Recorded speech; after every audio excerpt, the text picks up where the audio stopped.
Okay, tonight we will finish the breathing meditation, okay, which is mentioned in Satipatthana Sutta. And Lumpy mentioned yesterday about this sutra. Tonight I want to recap and finish the first part of the body, contemplating on the body, which is quite specifically to the breathing meditation. Okay. Again, this is a long sutra. It's called Satipatthana Sutta, or Establishment of Mindfulness. Okay. And here is the meaning. We have gone through that. Sati, okay, keep it simple. It's mindfulness. Mindfulness is what? Is observant mind. Observe whatever it is, whatever it needs to be observed. Don't make judgment. Don't criticize it. Upathana means placing or being present or attending. There are several meanings when it comes to one Pali word and get translated to English. You just gonna have to choose which one is make more sense to you. So when it put together, Satipatthana, okay, there are three of them that you can choose. Presence of mindfulness, attending with mindfulness, or establishment of mindfulness. I kind of like the last one. Okay, it's a process. It's a process to develop mindfulness through the four area, right? Body, feeling, mind, object. It's a process. And here is the sutra. The sutra open up with this paragraph. Okay? The Buddha said, monks, this is the direct path for the purification of being, for the overcoming of sorrow, lamentation, disappearance of dukkha, and discontentment. Discontent for acquiring the true method for the realization of Nibbana. And this is called Satipatthana. There are some beautiful keywords here. The direct path, right? The direct path, the path that takes us directly to where? To remove the dukkha, which is the Nibbana. So the direct path that takes us to Nibbana. And before we can realize Nibbana, we have to remove all the sorrow, all the grief, lamentation, right? Basically remove the root cause of the dukkha.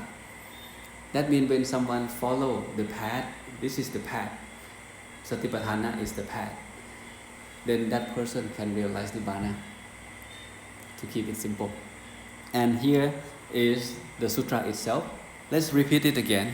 Okay. The Buddha said, okay, what are the four? Okay, what are the four Satipatthana? Amongst, okay, contemplating body in the body, contemplating feeling in the feeling, contemplating mind in the mind, and contemplating mental object or Dhamma in Dhamma, mental objects in mental object. There are four factors that arouse mindfulness. There are four of them: body, feeling, mind, and object. There are too many words here. Okay, I'm just gonna focus on what's important. It's in your book as well. Okay, make sure you go back and read it. So body, feeling, mind, and mental object. These are the four Satipatthana. These are the four areas that we can cultivate or develop mindfulness. There are many of them in each group. In each group there are many of them. But if you zoom in carefully, you maybe notice another three important keywords. The first one is called ardent. Second one is called clearly conscious. And the third one is called mindful. If you go back to Pali, it's even more beautiful. He said, Atapi satima sampachano. And here is the translation. Atapi means ardent. Ardent means what? Ardent means you stay on the track. You don't give up. You persevere until you get the result. Okay, this is Atapi. And the second one is Sampachano. Sampachano means clearly knowing of what's happening in that moment. I clearly know how I feel. I clearly know my meditation object is breathing or visualization. I clearly know my experience at the moment. I clearly know, understand that. And mindful means what? You recognize, you remember, you recollect your experience. When the mind go off the bed, you recognize that, hey, you're supposed to be back to the breath, you're supposed to be back to the crystal ball or the Buddha image. One meaning of mindfulness is about remembering, ability to remember of what you are doing, what is your technique of meditation. Okay? And this is the whole picture of Satipatthana when you study by yourself. Body, feeling, mind, and mind object, or the Dhamma. The text use the Dhamma. Okay? Some people just stick with the Pali, they don't translate to English. But we translate to the mind object or the mental object. There are 4 groups, but each group has many factors to be cultivated, to be able to, that we can utilize to cultivate the mindfulness. Okay? But we're not going to cover all this. So when you go back and do your self-study, these are everything that will be waiting for you in the text. It's fun. You may spend an hour, just go through the text, get to know the term, how you feel, how much you understand. But here I'm going to give you a brief explanation. The first one is about body. Okay? When we contemplate on the body, there are 1, 2, 3, 4, 5, 6 items in the body itself, in the body category. The first one is the breathing. We will cover this tonight. The rest later. Body, okay, breathing. Breathing is a part of life, is a part of body, so we can observe that. And the Buddha teaches us how to observe that. He gives us a clear instruction, which I want you to be fully understand and know how to do it, okay, after this lecture. And the second one is a posture. You walk, you move your hand, move your leg. This is the posture. You sit, you stand, you sleep. Activity, again, what you do all day. You eat, you go toilet, you do laundry. This is activity. Anatomical part, it's about the part in the body. Your lung, your heart, your intestine. When you reflect on that, at the end of technique you use, it helps you to let go, not cling on the body. And when you let go, your mind is free. That's basically the idea. The element, okay, earth, water, wind, fire become us. So we reflect on the element. And the last one, the crops, okay, reflect on the dead body. The text go detail about how can we reflect on the dead body. The dead body that people just die today, or the body get cut off, the hands over there, the legs over there, the heads over there, the body that died like 1 week, the smell, the color, it helps meditator to remove hindrances, to understand the nature of life, that life is decay, one day we die. So with that reflection, often you can let go all kind of defilement. And when you let go, what happens? The mind is pure, the mind is back, the mind can be still. That's the idea. Everything here, you can pick one of these. Okay, the sutra is quite long. And then for the feeling part, okay, in this part, the text explain about how can we observe the feeling. Feeling pleasant, feeling unpleasant, or painful, or neither one of these. And the mind, okay, how can we observe the mind? Okay.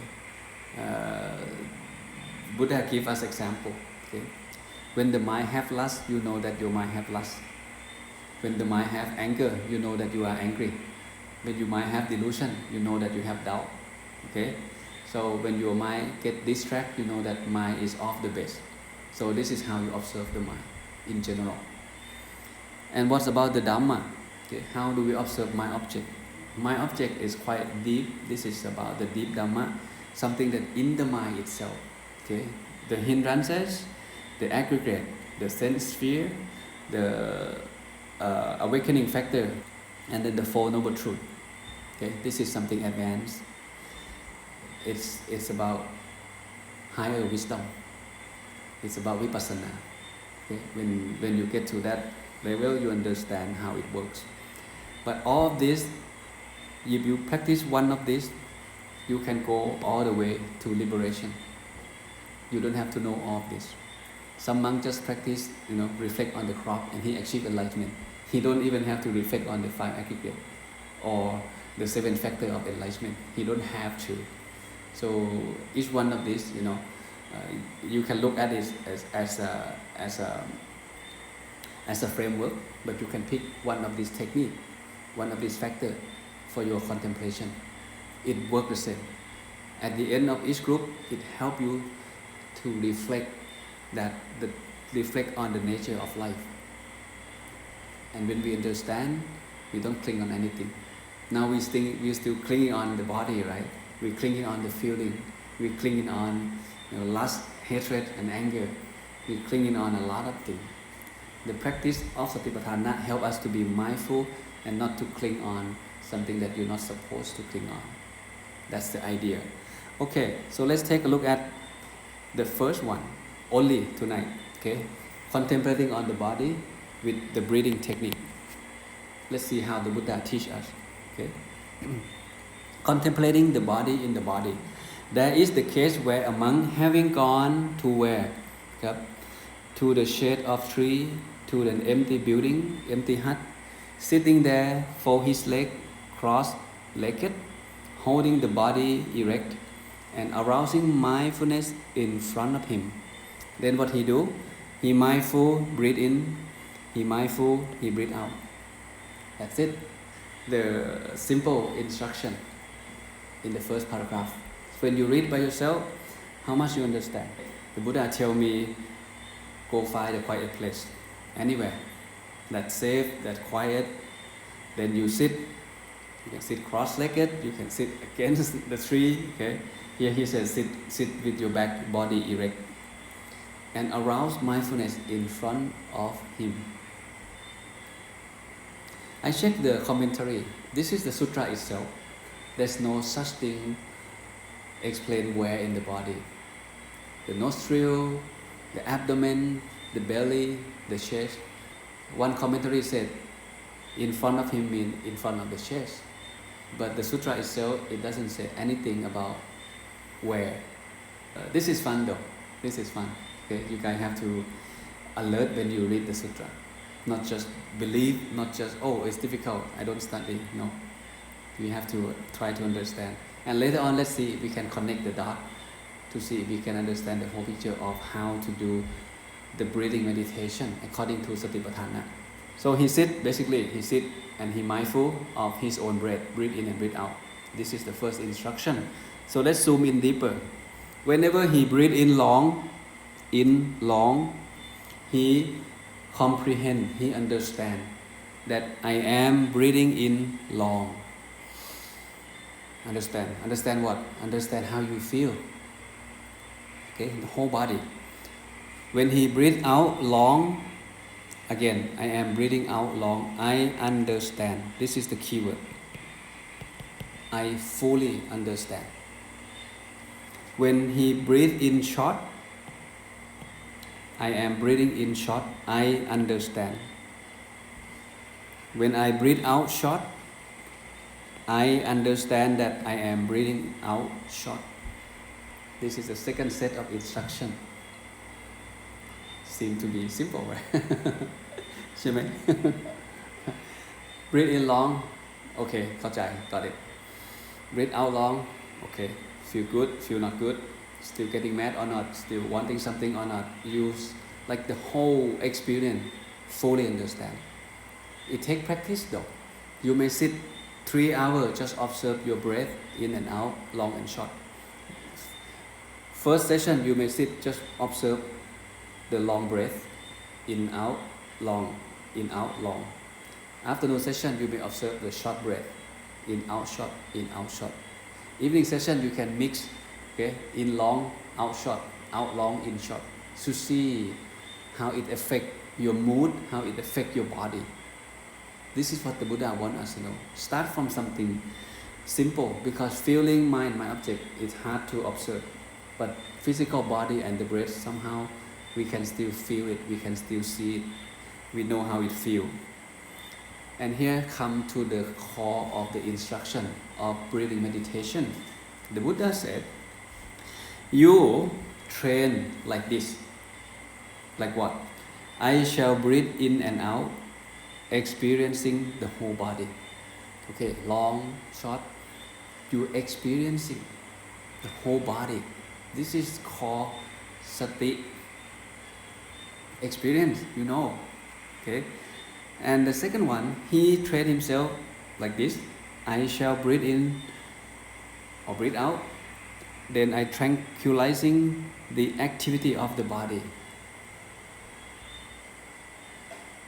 When I have come to this, what comes to my mind is the word Sati and Sabai. Okay. The first one is Sati. I experiencing every time I breathe in and breathe out, my Sati is with me. I know what happened in my whole body. And if I don't like it, my job is to tranquilize it, make it relax. And this is called Sabai. This is called Sabai. What Luang Pu and Luangพ่อ Thanajayo try to explain is about relaxation. Because when the mind is relaxed, the mind becomes light.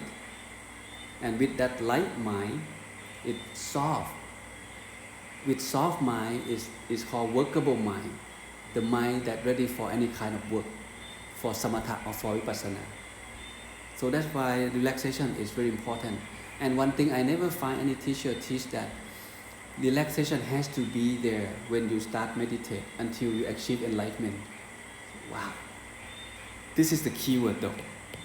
We focus on concentration, sati, samatha. No one mentioned the word sabai, no one mentioned the word relaxation. But this is the sutra itself.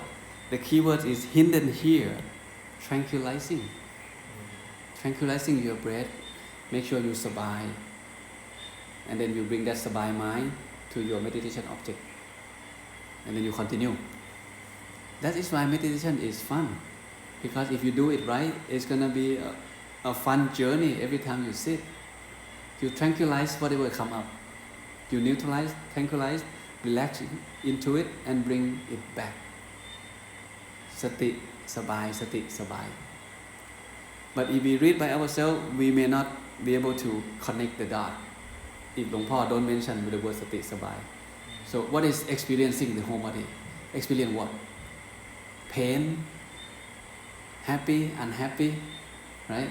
It track down to the word sati. And tranquilizing again, come back to the word sabai. To keep it simple. Sabai means what? Tranquilizing is relaxing the mind. Relaxing what? Relaxing the tension in your mind. So when your mind gets distracted, that means it has stress or tension. That's why it go out. If it's sabai, it will not go out. So there's something called stress, tension, something called tightness. Every distraction comes with this. Our job is to tranquilize it and bring it back all the time, and then repeat it, this process. It's like a game of your own mind. You play a game and you don't get bored of it. Your job is to relax it all the time. This is a good habit to be cultivated. But for you to be able to relax it, you need to have sati.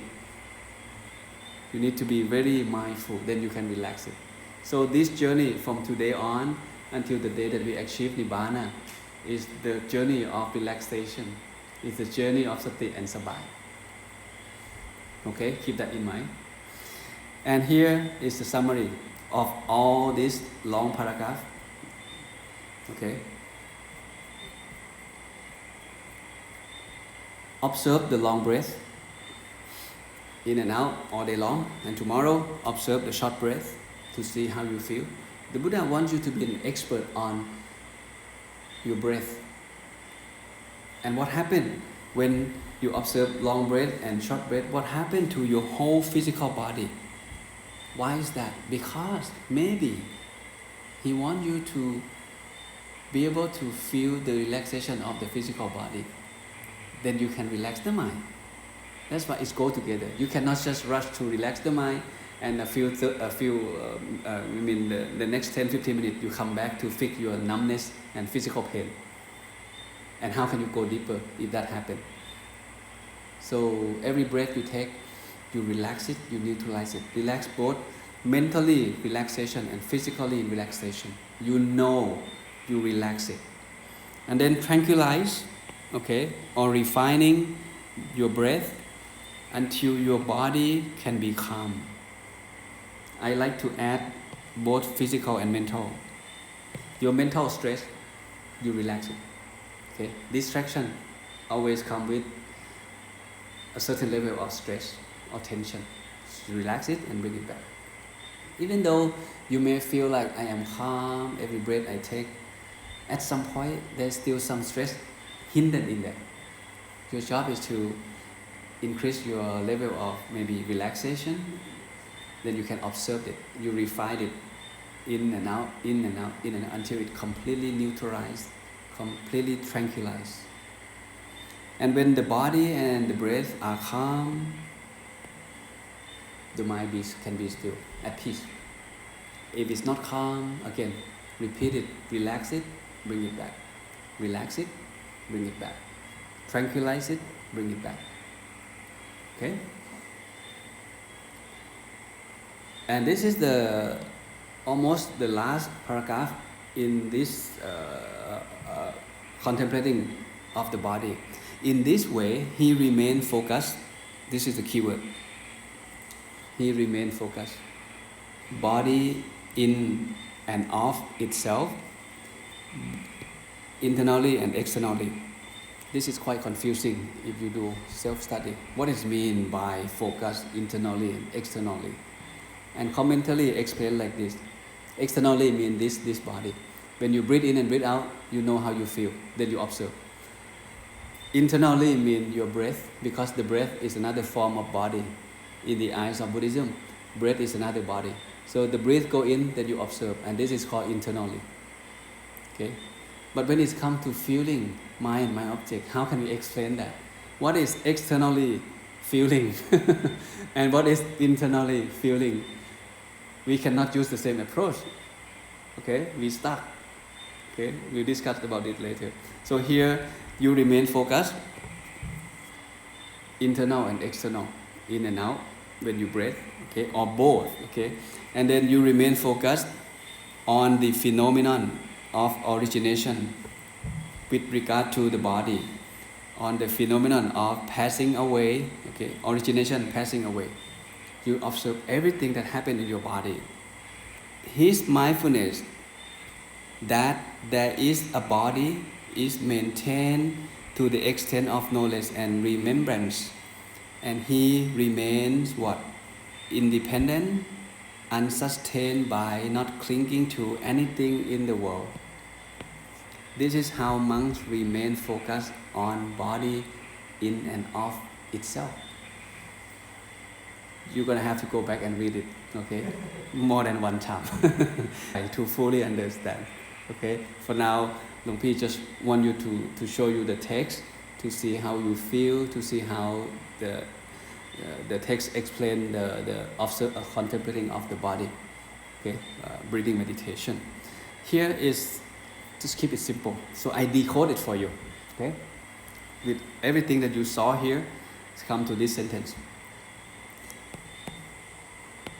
A meditator, as monk, lay people, whatever, however you sit, now we're talking about breathing meditation, right? You remain focused on the body in and out of itself. While you breathe in, while you breathe out, you focus on that breathing. At the same time, you observe your body. With these three factors, keep in mind all the time. Ardent, alert, and mindful. Then, what happened? Putting aside what? Greed and distress with reference to the world. What is meant by reference to the world? Whatever view you have, whatever your background, your understanding about everything in the whole world, about the body, about the breath, you put them aside. You observe as it is. You observe the breath as it is. Without bringing in thought, judgment, criticism, nothing like that. You just observe the breath as it is and stay focused on your observation of your breath and your body. What is the breath is doing to your body? When you breathe in and when you breathe out, that's it.